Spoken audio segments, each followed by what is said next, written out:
마가복음 10장 말씀에 이르러서는 이제 예수님은 본인께서 이 땅에 오신 목적을 아주 분명하게 밝히고 계십니다. 주님이 왜 오셨냐? 죽기 위해 오셨다라고 주님은 누누이 이야기하셨잖아요. 8장부터 쭉 얘기가 됩니다. 그거는.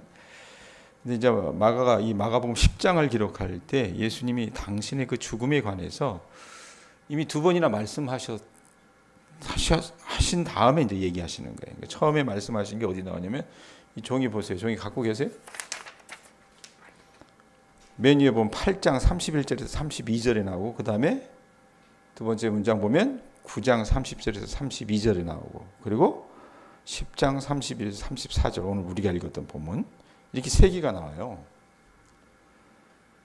자, 거의 이 말씀을 우리가 살펴봤습니다.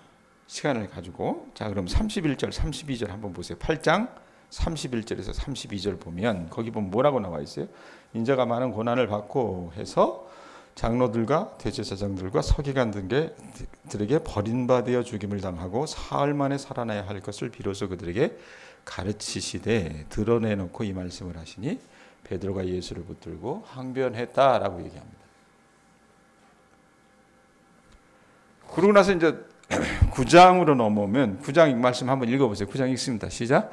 그것을 떠나 갈릴리 가운데로 지날새 예수께서 아무에게도 알리고자 아니하시니 이는 제자들을 가르치시며 또 인자가 사람들의 손에 넘겨져 죽임을 당하고 죽은 지 3일 만에 살아나리라는 것을 말씀하셨기 때문이더라. 그러나 제자들은 이 말씀을 깨닫지 못하고 묻기도 두려워하더라. 이랬습니다. 이 얘기를 오늘 우리가 읽었던 10장 초도 32절에서 34절에 똑같이 이 얘기를 하고 계신다는 말입니다. 자, 그런데 여러분 생각을 해보세요. 우리가 그냥 한국말로도요. 같은 말 두 번 하는 거 그 이유가 있으니까 두 번 하지 않습니까? 근데 주님 어떻게 지금 세 번이나 얘기하셨다는 얘기예요. 제자들이 잊어버렸을까? 또 걱정돼서 10장에 또 뭐라고 얘기하십니까? 우리가 읽었잖아요. 보면 10장 말씀 다시 한번 읽어보세요. 10장 32절에서 34절 제가 써놨으니까 읽어보세요. 읽습니다. 시작. 예루살렘으로 올라가는 길에 예수께서 그들 앞에 서서 가시는데 그들이 놀라고 따르는 자들은 두려워하더라. 이에 다시 12제자를 데리시고 자기가 당할 일을 말씀하여 이르시되 보라 우리가 예루살렘에 올라가느니 인자가 대제사장들과 서기관들에게 넘겨지매 그들이 죽이기로 결의하고 이방인들에게 넘겨주겠고 그들은 능욕하며 침뱉으며 채찍질하고 죽일 것이나 그는 3일 만에 살아나리라 하시니라. 자, 같은 내용이잖아요. 같은 내용을 왜 세 번이나 반복하실까? 이유가 있다는 얘기입니다. 자, 그런데 여러분 우리가 지금 제가 종이 쪽지로 나눠드렸듯이 앞에 두 개 8장과 9장의 내용과 이 10장의 내용을 비교를 해보면 10장의 내용의 말씀이 더 자세하다는데 그 특징이 있습니다. 예수님이 예루살렘에서 예루살렘에서 돌아가시고 유대인이나 이방인이나 할 것 없이 주님을 버릴 것이라는 이야기가 여러분 여기 처음 나옵니다. 거기 보면 10장 말씀 다시 한번 보세요. 여기 보면 제가 색깔로 해놓은 데 있죠. 거기 뭐라고 나와요? 빨간 걸로는 대제사장들과 서기관들에게 넘겨진다 그랬죠. 그죠? 그 다음에 그래놓고 그들이 죽이기로 결의하고 그들이 누구겠어요? 대제사장들과 서기관들이고 그 다음에 결의하고 나서 어떻게 한다 그래요? 거기 보면 이방인들에게 넘겨주겠다 그러죠. 왜냐하면 그때 당시 여러분 유대는 사법권이 없었어요. 사람을 잡아다가 여러분 이렇게 어떻게 해요? 형을 집행할 수 있는 권한이 없었다는 얘기입니다. 왜냐하면 그 사람들이 식민지배에 있었기 때문에. 그래서 주님을 능욕하며 침뱉으며 채찍질하고 죽이는 건 누구의 권한에 있는 겁니까? 로마 군대. 그들이 침략자였고 정복자였기 때문에. 자, 이렇게 말씀을 아주 구체적으로 얘기를 해요. 보면은 어떻습니까? 10장 말씀이 앞에 8장과 9장과 비교되는 게 뭐냐면 유대인이나 이방인이나 할 것 없이 예수님을 버릴 것이라는 이야기가 여기서 처음 나옵니다. 8장 9장과 비교해 보면 8장에서는 장로들과 대제사장들과 서기관들을 비롯한 유대 종교 지도자들 이런 사람들의 말이 나오잖아요. 그 주님을 그렇게 학대하려고 하는 사람들, 제가 빨간 글씨로 이렇게 표현한 거 보이시죠? 장로들과 8장 보면 대제사장들과 서기관들이라고 그랬고, 9장에 가면 여러분 그 대상이 또 누굽니까? 거기 보면 그냥 사람들이라고 얘기해요. 그런데 10장에 나가 보면 이게 어떻게 돼요? 대제사장들과 서기관들, 빨간 글씨로 그렇게 되는데 뒤에 녹색 가운데 보면 그렇게 죽이기로 결의를 하고 누구에게 넘겨줬다 그래요? 이방인 로마 군대에게 넘겨줬다고 얘기합니다. 이게 점점 확장이 돼 간다 그 말입니다. 예? 그리고 이 8장 다시 보세요. 8장에서 보면 이 장로들과 대제사장들과 서기관들에게 어떻게 표현이 어떠냐면, 서기관들에게 그 다음에 뭐가 나와요? 녹색 줄로 보면 버림받아 죽임을 당해요. 버림받았다라는 표현이 나와요. 예? 그런데 9장에 넘어가 보면 여러분 어떻습니까?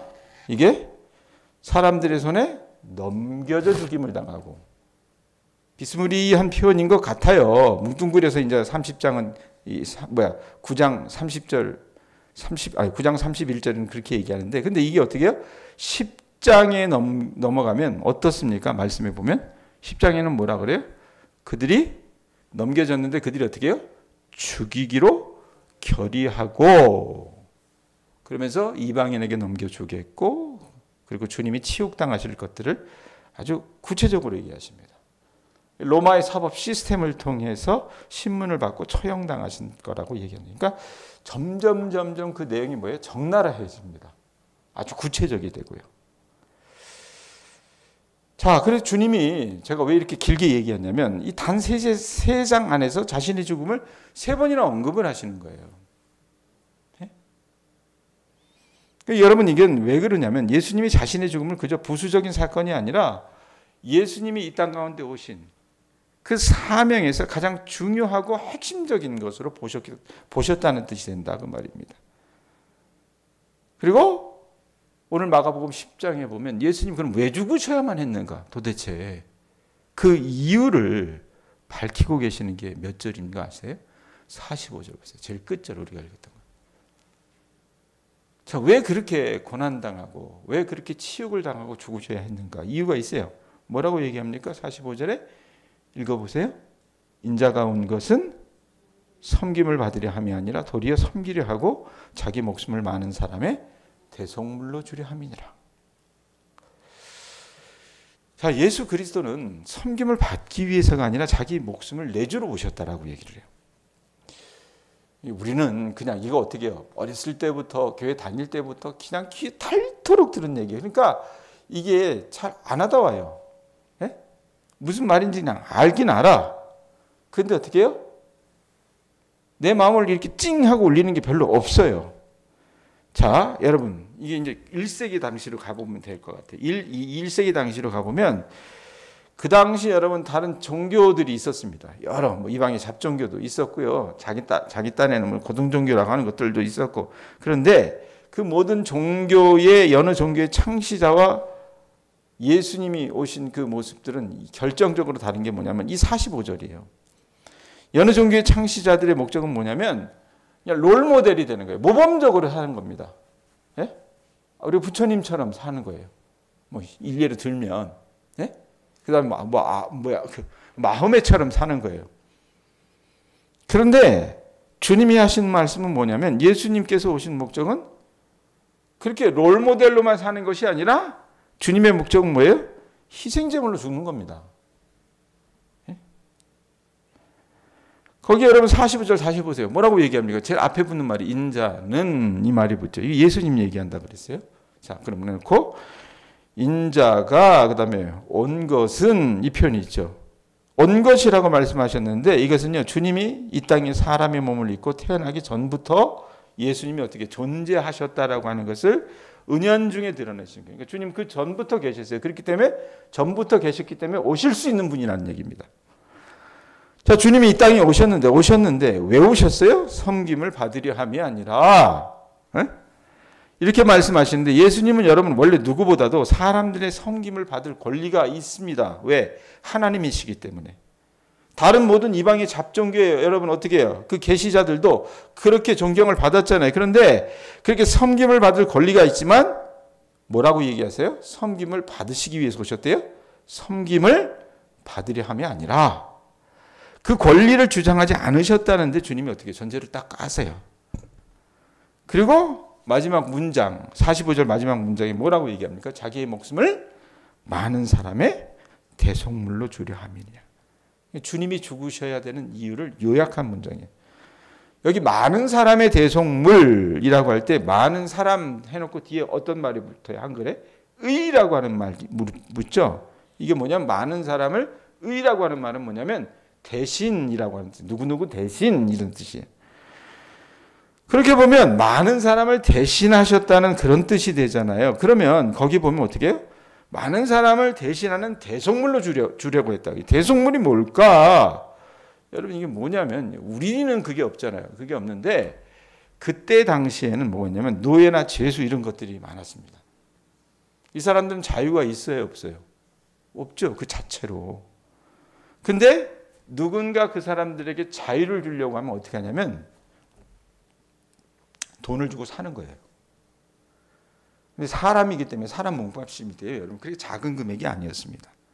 그 당시 노예나 죄수에게 누군가 자유를 사주려면 아주 큰 비용, 막대한 비용을 치르거나 그의 빚을 어떻게 해요?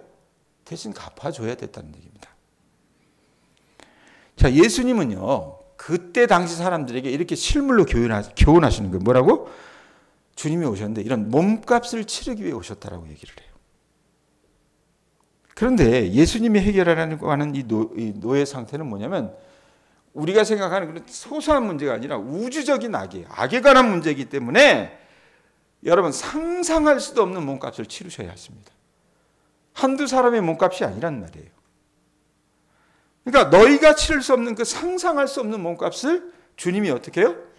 다른 이방의 종교 여느 신들과는 다르게 내가 치르겠다라고 얘기하시면서 내가 너희가 속박당했던 그 자유를 사주겠다. 주님이 그렇게 말씀하시는 거라 그 말입니다.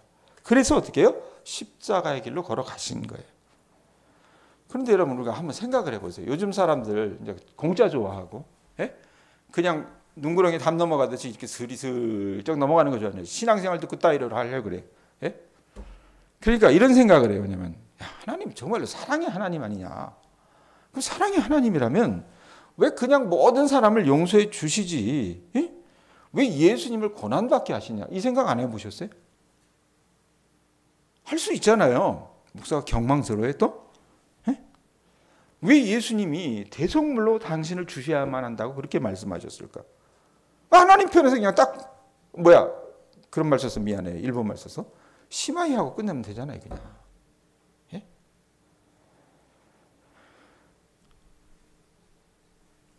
자, 그런데 왜 그렇게 하셨을까? 여러분 먼저 예수님은요 하나님의 사랑에도 불구하고 돌아가셔야 죽으셔야 했던 게 아닙니다.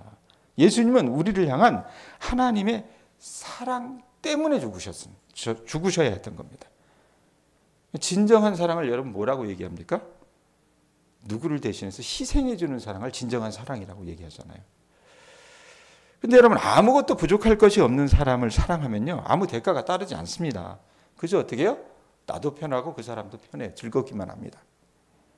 실제로 여러분 우리 주위를 둘러보면 그런 사랑을 나눌 사람들이 있긴 합니다. 그런 사람은요 찾아가서 어떻게 사귀기만 하면 돼요. 부담 없습니다. 하지만 가난하거나 힘들거나 박해를 받거나 마음에 상처를 안고 살아가는 사람을 사랑하려면 희생이 따릅니다. 어제 예배 마치고 가만히 있는데 전화가 왔어요. 우리 교회에서 제일 나이 드신 분 권사님이 계세요? 98세 된 분이 계시다며요. 작년에 그분이 그 셋째 딸이 이 봉사하는 노인 요양원으로 갔다는 얘기는 저는 언뜻 들었기 때문에 이제 전화를 해도 전화도 안 받고 그리고 이제 이분이 어떤 분이냐 물어봤더니 주진성 권사님이 어떤 얘기도 하시고 조순성 권사님이 정한의 사정을 얘기하길래 그래 그냥 기도나 해드려야 되겠다 이랬는데 아마 그 권사님하고 이제 그 아드님 이 내외가 오셨던 모양이에요. 얘기를 들어본즉 아마 2주에 한 번씩은 그분의 아들이 둘이 있다 그러더라고요. 두 분이 이렇게 이 권사님을 이렇게 모시고 오기도 하고 뭐 이런데요. 근데 이제 앉자마자 나는 그래서 아유 뭐 얼굴이라도 보자 하고 갔더니 굉장히 고령이긴 하시더라고요. 98세? 네. 고령인데 앉자마자 그 며느님이 막 대놓고 막 야단을 치는 거예요. 언제 봤다고. 네? 나를 알지도 못하는데. 요즘 교인들이 그래요. 참. 그러니까 목사 못할 짓이에요. 여러분 요즘 왜 신학교에 학생들이 그 소위 말하면 그 목회를 안 하려고 하는 자세 왜 미달이 되는 줄 아십니까? 사람을 인격으로 대해야 되는데요. 무슨 그런 말해서 미안해요. 뭐 사례금을 얼마나 주길래 그렇게 자기네들 헌금을 얼마나 하길래 완전히 그냥 아니 뭐 언제 봤다고 막 그렇게 예? 막 그냥 야단을 치는 거예요. 그래서 아니 뭐 때문에 그러세요? 그랬더니 그분이 목회자가 없는 2월에 아마 이 뇌경색이 와서 쓰러지셨던 모양이에요. 자녀들도 몰랐대요. 카메라를 켜놓고 했는데 아마 안방에 들어가셔서 그냥 불이 꺼져 있고 이래서 못 보셨던 모양이에요. 그래서 와 보니까 이제 쓰러져 있어가지고 아마 3개월 정도 치료를 받으셨대요. 모시고 가서. 근데 이제 자기네들 편에서는 이제 안타까운 거죠. 속상하고. 근데 그러고 나서 이제 뭐 왔다 갔다 하고 이러면서 아마 지금은 이제 무주의 셋째 딸이 요양보호사로 있는 그 요양원에 이제 가 계신다 그러더라고요. 근데 그러고 있는데 어떻게 연락도 한 번 없고 어떻게 그 교인들도 그렇고 찾아오는 사람이 하나도 없느냐 이 얘기를 하는 거예요. 일면 그럴 수는 있어요. 제가 봤을 때는 일면 그럴 수 있는데 또 다른 일면으로 봤을 때는 저는 제 입장에서는요. 아니 나는 전화했거든요. 제가 교인들을 여러분 그렇게 함부로 대하지 않습니다. 여러분들이 생각하는 것처럼. 스타일이 강하고 그냥 시원시원하게 하는 스타일이지 여러분 저는 여러분들보다 어떤 면에서는 굉장히 섬세한 사람이에요. 예? 그런데 이게 뭐냐면 요즘 시대 교인들이 그냥 목사를 헛물로 봐요. 그러니까 막 언제 보지도 않았는데 막 소리를 지르고 막 아니 이게 보통 사람이 가면 여러분 어때요? 그냥 오셨느냐고 이러면서 어떻게 반가워하는 모습도 있었는데 작정하고 그냥 이렇게 오라고 하는 듯한 모습이 들어서 뭐지? 이랬는데 이제 들어가자마자 막 저를 막 혼내시더라고요. 그 며느님이 나하고 나이도 몇 살 차이 안 나는 것 같은데. 근데 이제 그 얘기를 왜 하냐면 그런 상황 가운데서도 그런 분들의 얘기를 들어주려면 어떻게 해요? 내가 감정을 억눌러야 되잖아요. 안 그래요? 그리고 어떻게 보면 제가 써야 할 그 시간들을 어떻게 내드려야 되는 부분들이 있습니다. 희생해야 되는 부분들이 있다는 얘기예요. 그분들이 나쁘다 이렇게 얘기하는 거예요. 무지한 거예요. 무지한 거예요. 믿음이 뭔지 아직도 잘 모르는 거예요. 근데 내 편에서 내 입장에서 그분들과 같이 얘기를 들어주고 그분들과 함께 있으려면 어떻게 합니까? 그 사람을 내가 조금이라도 사랑하는 마음이 없다면 그게 힘들 수 있다는 얘기입니다. 그러니까 그 욕을 얻어먹더라도 내가 잘못한 게 없어서 그냥 욕을 얻어먹어야 되면 욕을 얻어먹는 거예요. 있으면서 그 사람의 짐을 지어야 되는 부분들이 있다라는 얘기입니다. 이게 사람도 그러한데요. 여러분 이런 일들이 세상에 무수히 많습니다. 단순히 자기 어머니, 자기 시어머니에게 연락을 안 해가지고 속상한 사람들도 있긴 하지만 마음이 괴로워서 사랑을 절실하게 갈구하는 사람들과 여러분 함께 있으면 어떻습니까? 불편해요. 어떤 면에서 시계를 자꾸 쳐다보게 된다 그 말입니다. 왜? 되도록이면 그 자리를 피하고 싶은 게 여러분 인간의 마음 속내라 그 말입니다. 그런데 우리가 이 사람들의 이야기를 들어주는 건 그래도 우리를 향한 주님의 사랑을 알기 때문에 이 사람을 사랑하려고 하는 마음이 있어서 그걸 하려고 하면 어떻게 해요? 그냥 내가 감정 누르고요. 그냥 앉아 있어야 되는 겁니다.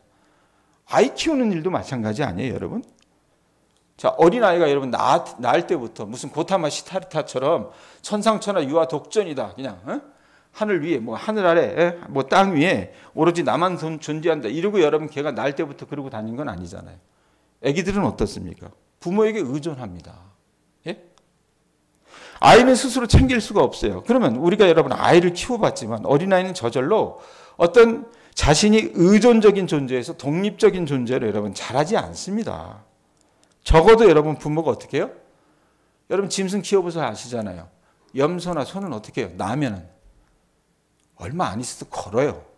그렇죠? 근데 사람은 어떻습니까? 걷는 데만 해도 1년 이상이 걸리지 않아요? 예? 제일 느려요. 제일 느려요. 제가 보기로는 그래요. 근데 그런 육체적인 어떤 걸음을 떠나서 얘가 어떤 이 제대로 자라기 위해서는 부모가 20년 넘게 어떻게 자기 자신을 포기해야만 반듯한 성인으로 자라갈 수 있습니다. 안 그렇습니까? 그래서 어떻게 해요? 우리가 예를 들면 이제 요즘 젊은 분부들 같은 경우는 부모가 재미가 없어도 아이에게 동화책을 읽어줍니다. 읽어주는 이유가 뭐예요? 읽어주면서 애의 지성이 깨어 있게끔 하려고 읽어주는 거예요. 예? 그리고 시시콜콜한 이야기까지 부모가 다 경청을 해야 합니다. 그리고 아이에게 옷을 입히고 목욕을 시키고 밥을 먹이는 것도 여러분 이거 보통 힘든 일 아닙니다. 더군다나 여러분 한번 우리가 혼낼 때마다 5번을 여러분 어떻게 칭찬도 해줘야 돼요. 그러니까 부모된 우리가 우리 자신의 어떤 자유와 시간을 많이 포기하지 않으면요. 우리 아이들은 건강한 성인으로 자라지 못합니다. 자, 그런데 여러분 안타깝게도 그렇게 하지 않는 부모가 요즘 보면 너무나도 많습니다. 예? 시골 같은 경우는 무지해서 그런 경우가 많은 것 같아요. 사람들이. 도시라면 이 부모들도 어떻게 자기 삶이 방해받는 것을 원치 않아서 그렇게 하는 사람들이 있어요. 그래서 자녀에게 자신을 내줄 마음이 없습니다. 희생할 생각들도 없습니다. 그래서 자녀는요, 몸은 커져도 마음은 약하고 의존적인 어린아이 수준에서 벗어나지 못합니다. 그러니까 부모가 희생하거나 자녀가 희생하거나 둘 중에 하나가 돼버려요. 부모가 잠시의 고통을 참든가 자녀가 어떻게 해요? 그 무지한 부모 때문에 평생을 고통 속에서 살아가든가 둘 중에 하나가 된다고 말입니다. 제가 무슨 말을 하려고 이렇게 말을 길게 했느냐면 진정으로 여러분 우리가 사랑하려면 어떤 게 따르는 줄 아십니까? 네? 진정한 사랑은요. 대신 희생하는 사랑입니다. 자, 이 말을 하는 이유가 뭐냐면 하나님의 사랑을 한번 비춰보자는 얘기입니다. 여러분 하나님은 그 어떤 인간 존재보다도 사랑이 충만하신 분입니다. 그토록 사랑이 많은 분이시기 때문에 우리를 감싸고 있는 이 궁극적인 악과 죄를 해결하시기 위해서 예수님을 통해서 어떻게 해요? 대속의 희생을 치러 주신 거라고 말입니다. 근데 우리가 분명히 알아야 될 게 뭐냐면 우리는요 죄라고 하는 이 죄의 개념에 대해서 너무 등한시해요. 작게 여겨요. 여러분 죄는요 모른 채 한다고 없어지는 게 아닙니다. 제가 그래서 가끔가다 교인들한테 설교하면서 그러잖아요. 너무 뻔뻔하다고요. 예? 요즘 시대 사람들은 양심이 없어요. 예? 그냥 내가 너 용서할게 말한다고 해서 여러분 죄가 사라지거나 회복되지 않습니다. 죄는요 반드시 대가를 치러야 하는 겁니다. 다윗이요 그 사고를 치고요 남의 아내를 데려다가 같이 잠자리라고 그 여자의 부인을 죽이고 나서 여러분 어떻게 합니까? 그의 인생 후반부는요 죄값을 치르는 인생이 됩니다. 예? 그것도 아주 비싼 대가를 치러야 되는 거예요. 근데 여러분 우리 딴에는 아까도 제가 말씀드렸지만 하나님이 그저 눈 딱 감아주시면 예? 얼마나 좋을까? 다 그냥 모든 게 좋은 게 아니야 이러면서 그렇게 해주기를 원해요. 그런데 죄는 그렇지 않다는 거예요. 죄는. 예? 누군가는 여러분 반드시 그 대가를 지불해야 하는 게 죄입니다. 그래서 하나님은 어떻게 해요? 인간이 그 대가를 지불할 수 없으니까 어떻게 해요? 우리를 너무너무 사랑하시기 때문에 하나님이 대신 그 대가를 지불하신 게 뭐예요? 본인이 십자가를 지고 죽으시면서 그 죄값을 갚아주신 거라고 말입니다. 그래서 여러분 이 주님의 사랑이 이 하나님 사랑이 근동아시아의 다른 이방신들과 결정적으로 다르다라는 얘기예요. 고대 신들은요 어떤 개념만 있었냐면 신의 분노가 있었어요. 신이 정의로운 신 뭐 이런 것들이 있었어요. 그 다음에 아까 얘기했던 빚, 예? 빚진 거예요. 빚. 그 다음에 형벌 이런 개념만 알았지 하나님이 오셔가지고 뭐 빚을 대신 갚아주신다? 대신 죽어주신다? 이런 거는요 상상도 할 수 없는 일이었습니다. 그런데 하나님께서 우리를 사랑하셨기 때문에 예수님으로 하여금 십자가를 지게 하셨는데 그 십자가는요, 우리를 향한 하나님의 대속의 상징물이라는 얘기입니다. 그러니까 예수님의 제자들은 말할 것도 없고 그 당시 사람들은요, 이 개념을 죽었다가 깨나도 상상하지 못한 일을 주님이 어떻게 지금 보여주시고 말씀하시는 거라고 말입니다. 자, 결론 맺습니다. 여러분, 제가 오늘 복음에 관해서 얘기하는 거예요. 예수님이 여러분 우리를 구속하시기 위한 유일한 방법은 뭡니까? 아유, 내가 눈 딱 감고 넘어가 줄게. 그냥 이번 한 번만을 끝내는 거야. 다시는 그러지 마라. 이거예요? 아니라는 겁니다. 죄값이 너무 커요. 그것도 한 사람이 지은 죄값만이 아니에요. 수많은 인류가 지은 그 죄값이 너무나도 크기 때문에 하나님이 나를 사랑하셔서 원상태로 되돌이시키려면 그것을 구속하시는 유일한 방법은 뭐예요? 이런 하찮은 사랑 가지고는요, 그게 어떻게 해요? 값이 지불이 되지 않아요. 그렇기 때문에 자기 자신의 목숨을 많은 사람의 대속물로 내주셔야 했다는 거라 그 말입니다. 그냥 다 용서해 줄게, 하나님이 그렇게 말씀하신다고 용서되는 게 아니라 그 말이에요. 하나님이 여러분 태초에 천지를 창조하셨다 그랬잖아요. 그 창조하실 때 그 과정은 매우 아름다웠다라고 얘기해요. 그런데 지금 예수님을 통해서 다시 새롭게 창조하시거든요. 그런데 당신의 아들을 통해서 새롭게 창조하신 여러분 그 과정은요, 이건 우리가 상상도 할 수 없을 만큼 끔찍한 과정이라고 말입니다. 그렇기 때문에 여러분 우리가 우리를 향한 그 하나님의 사랑을 깊이 안다면요, 우리를 구속하시는 그 사랑은요, 언제나 이 대속의 희생을 수반한다는 것을 여러분들이 아실 수 있었으면 좋겠습니다. 십자가 사랑이 여러분 그만한 무게가 있는 거예요. 예? 자, 말씀 정리합니다. 여러분, 저나 여러분이나 뻔뻔해지지 맙시다. 목사 함부로 다루지 말라 이 얘기 아니에요. 예? 저도 사람이기 때문에 기분 나빠요, 사실은요. 왜 끌려가서 내가 이 모양 이 꼴을 당해야 되지? 난 이 사람을 알지도 못하는데. 예? 그리고 나는 할 일을 다 했는데, 전화도 하고 연락도 해봤지만 전화가 차단이 돼 있으니까 전화할 수도 없었고, 여러 권사님들한테 물어봐서 그분이 어떤 분인지 확인도 했었는데, 근데 뭐냐면 그분들은 그렇게 살아왔던 거예요. 그게 요즘 시대 교인들은 맞다라고 얘기해요. 자기 권리만을 주장해요. 예? 그런데도 어떻게 해요? 아, 그도 그리스도께서 구속한 심령이기 때문에 내가 그냥 꾹 참고 얘기 들어드리고 권사님에서 기도해드리고, 예? 그러고 나왔던 건 뭐예요? 그 사랑의 짐을 내가 조금이라도 짊어지겠다는 얘기입니다. 근데 그건 아주 작은 부분이잖아요. 근데 여러분들을 향한, 저나 여러분들을 향한 우리가 여러분 주님을 불쾌하게 해드리는 건 어때요? 상상을 초월할 만큼의 불쾌함입니다. 그게 뭐예요? 죄라는 겁니다.